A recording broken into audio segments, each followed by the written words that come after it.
Welcome back to our next video. In this one, we will be looking at chemical equilibrium, specifically at Le Chatelier's principle.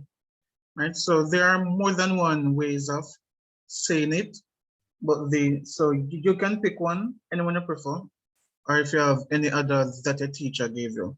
But essentially, when a system is at equilibrium, if we apply a stress to it, and when we say apply a stress, that means we are going to change one of the factors that affect a system at equilibrium.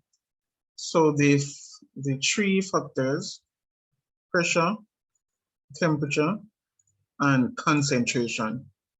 So for a system at equilibrium, if we change any of these conditions, the equilibrium will shift in a direction to counteract the change.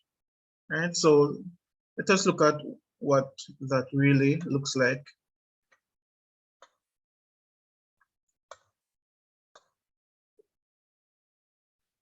And so let us use a hypothetical reaction to explain the Chatelier's principle. So let us say I have reactant A going to produce B.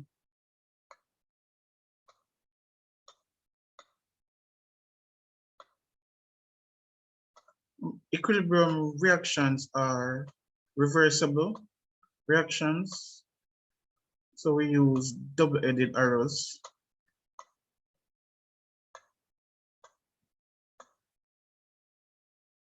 Right, so let us say I have A producing B. So at the start of a reaction, you would only have the reactants, all right? So if we are using this seesaw, right? At the start of a reaction, you would have more of the reactants and no products, all right? So at that point, we do not have equilibrium established, all right? Because the reaction would only be progressing from left to right, as we would be converting reactants into products.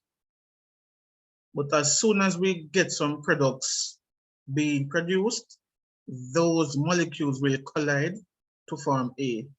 So that is when we would get the reversible reaction going. So at some point in time, the two rates will become equal, all right? And so that is when we will have equilibrium established. So as you can see here, this one is representing equilibrium, all right? So it is balanced equilibrium, all right? So what we are going to look at now, what happens if we disturb or interrupt or apply a stress to this equilibrium, right? In this case, this seesaw. So since we're using seesaw, I'm just going to say, what if we apply weight to this side, all right? Now, I'm going to use weight to represent concentration, all right? So if I increase the amount of A on this side, I would expect that the seesaw, it would tilt in favor of A.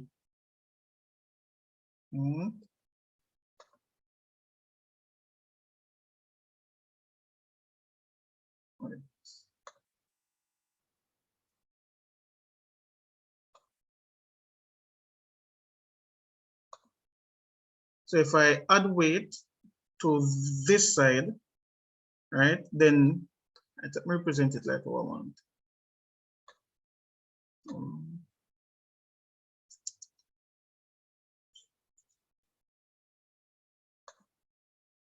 If I add some mass to A, right, then the seesaw, it will slope.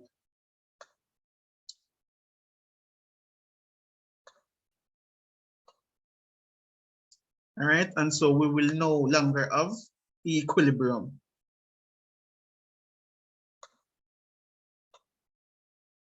So by adding the weight we are disturbing the equilibrium.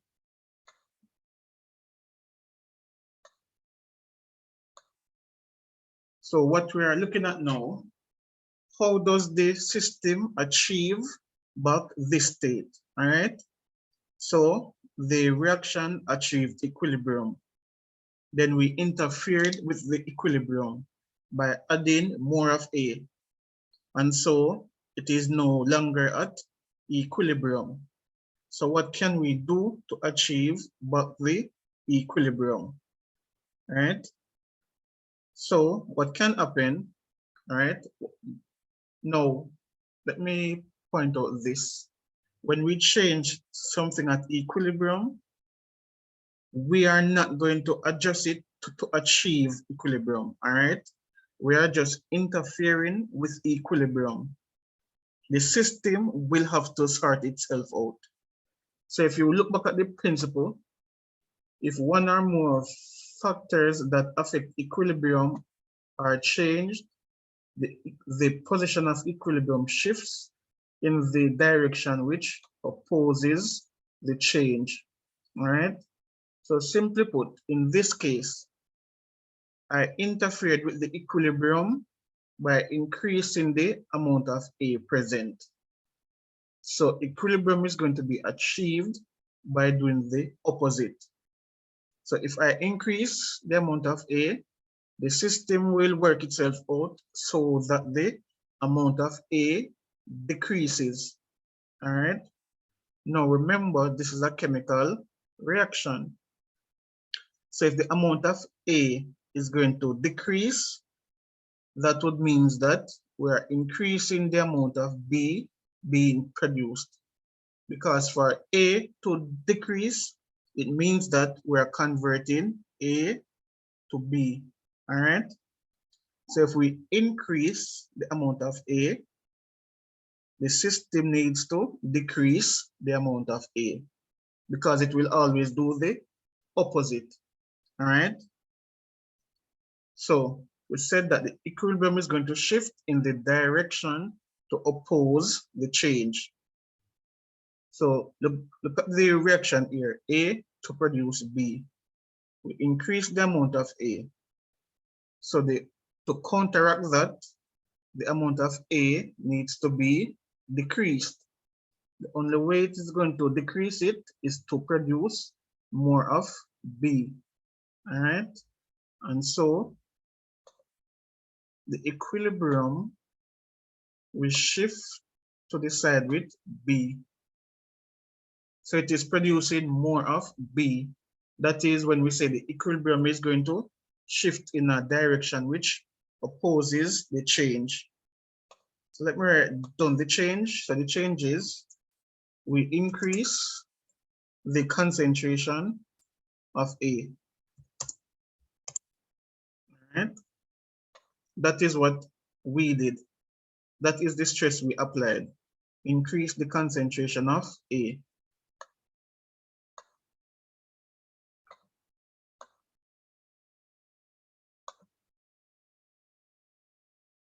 All right, so we said that the stress in this case is increasing the amount of A. Once that happens, we no longer have equilibrium. All right, as you can see, the line is no longer flat as it was here. So there must be a counteraction. All right, the system must counteract the change. So if the stress was, or the change in condition was increasing the concentration of A, then the counteraction has to be decrease the concentration of A. How will that be achieved? That will be achieved by shifting the equilibrium to the opposite side. So A is on the left, the equilibrium shift to the right, which has B, all right? Now, if the equilibrium shifts to the right, what does that mean? If the equilibrium shifts to the right, or whichever side the equilibrium shifts to, it is favoring it. That means more of those molecules are going to be produced. So the equilibrium If we say it is favoring the opposite side, in this case, it is favoring the right side.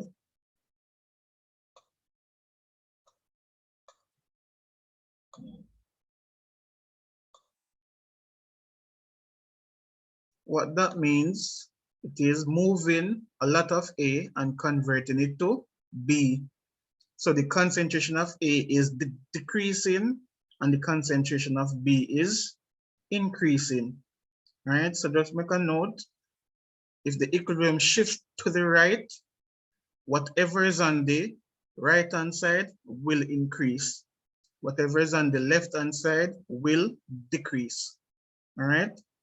So wherever equilibrium shifts, wherever it shifts to, the amount of substance on that side or the amount of molecules on that side will increase. And where it is coming from, the amount of molecules on that side will decrease. So for that reason, the concentration of A decreases and the concentration of B increases. So what will happen now is that if you increase the amount of B, then this part of the seesaw, it is going to come back down, right? Until it eventually, it will get flat again. And so equilibrium will be achieved, all right?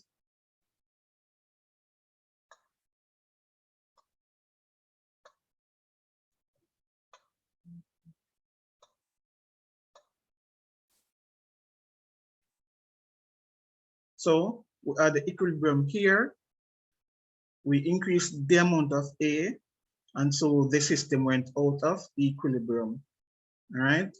Now the system was able to re-establish equilibrium by favoring the formation of B, right? So a lot of more A's were converted to B than B was converted to A, and so equilibrium was able to be re-established, right?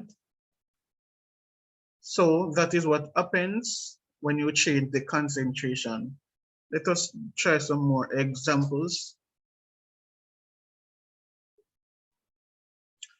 All right, so here we have a practice question. So it says, for the following equilibrium reaction, state the direction the equilibrium will shift and how the concentration of the substances will change. So when it comes to the Chatelier's principle, we're always interested in the direction the equilibrium will shift. All right? And we also need to know how the concentration of these substances will be affected. All right? So the first instance, if we increase the concentration of B, in which direction equilibrium will shift? All you need to do is set it out like this. So first, so you can pause the video here and try it, or when I work question 1, you can pause it and work 2, 3, and 4. So the stress applied in part 1 is that we increase the concentration of B.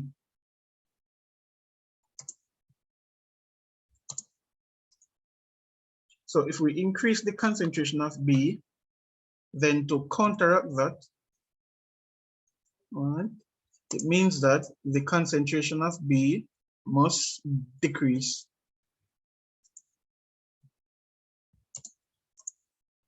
All right. Now, for the concentration of B to decrease, the equilibrium must shift in the opposite direction. So remember over here, when we want to decrease the concentration of A, and I asked how, and we said that the equilibrium shifts to the opposite side. So B is on the left side, equilibrium shifts to the opposite side, which is the right. So we know that in this scenario, when we increase the concentration of B, the equilibrium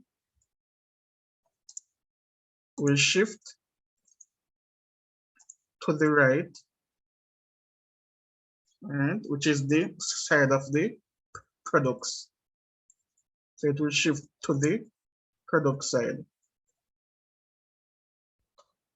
Now, remember down here, it's on this side, in our previous example, what happens when equilibrium shifts to the side with B? All right, so in this case, what happens when the equilibrium shifts to the right?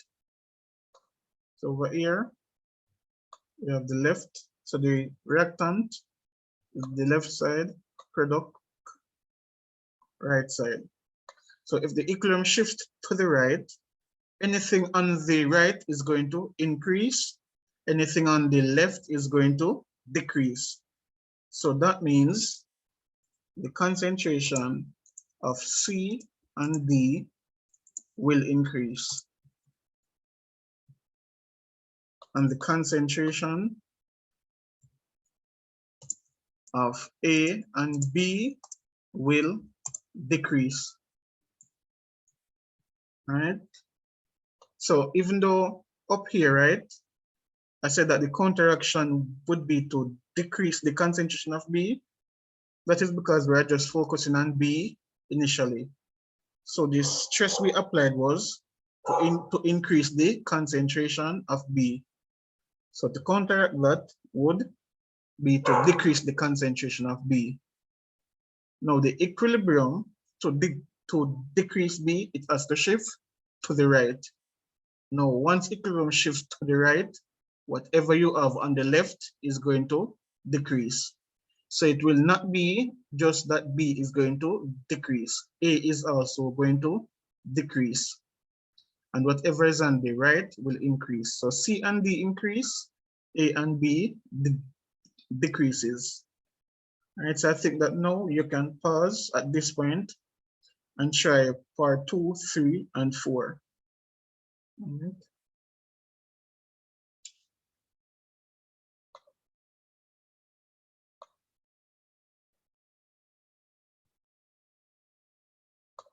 Right, so this was part 1. So for part 2 now, it says the concentration of C decreases. So going in order again, the stress would be to decrease the it says decrease concentration of C, right? Decrease concentration of C. So the counteraction would be to increase the concentration of C. So if you want to increase the concentration of C, then the equilibrium must shift to the side with C.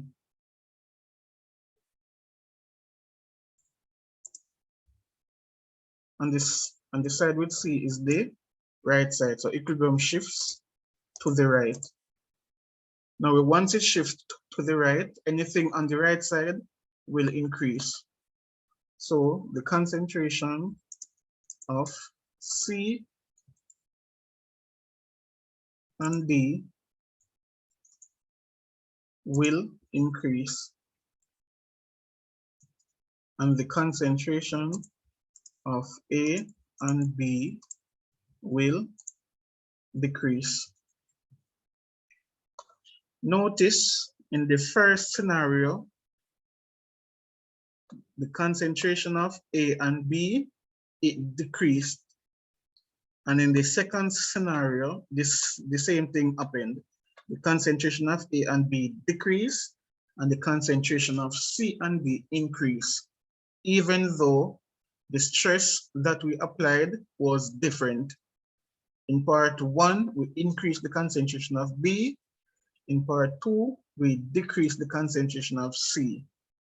But if you realize that the equilibrium, right, in both instances, the equilibrium shift to the right. So it's where equilibrium will shift that is important. All right. So to counteract the increase in B, the equilibrium had to shift to the right. Therefore, C and D increase, A and B decrease. To counteract a decrease in the concentration of C, the equilibrium had to shift to the right again to increase C. So whenever you want to increase something, that is where equilibrium has to shift. So we wanted to increase C, it had to shift to the right. Okay. We wanted to decrease B, so it have to move away from B. So whenever you want to decrease something, equilibrium must move away from it.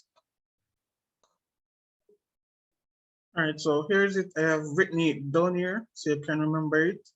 So once you want to decrease, so once the counteraction is to decrease the concentration, the equilibrium must move away from that substance. So you want to decrease B, it move away from B. So to move away, it goes to the right. So moving away from B, it means going to the right. If you want to increase the concentration of a substance, if that is the counteraction, as we saw here, to increase C, it has to move towards it. So again, moving towards C. So moving away from B means moving towards C. All right, so let's do number 3. The concentration of A decreases. So if the concentration of A decreases, then the counteraction is to increase the concentration of A. So for part 3, the counteraction is to increase A. So the stress was decrease A, so the counteraction is to increase it. So if you want to increase A, that simply means that the equilibrium must shift towards A. So equilibrium must shift to the left.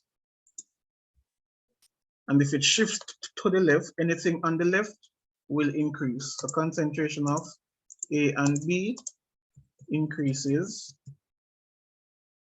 and concentration of C and D decreases.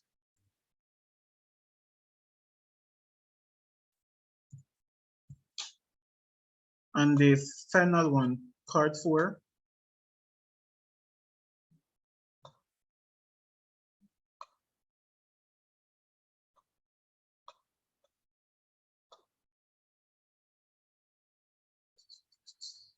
Right, the concentration of D increases. So the counteraction would be to decrease concentration of D. So if you want to decrease the concentration of D, so that's the counteraction.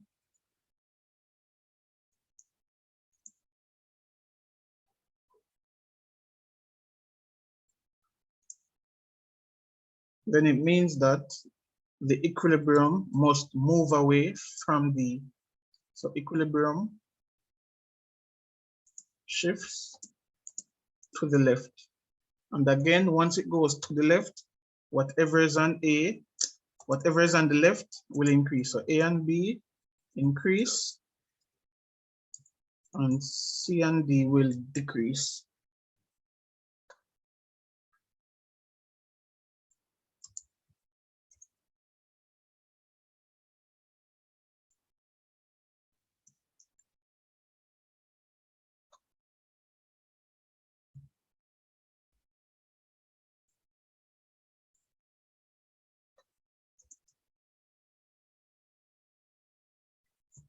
All right, so that is it for concentration.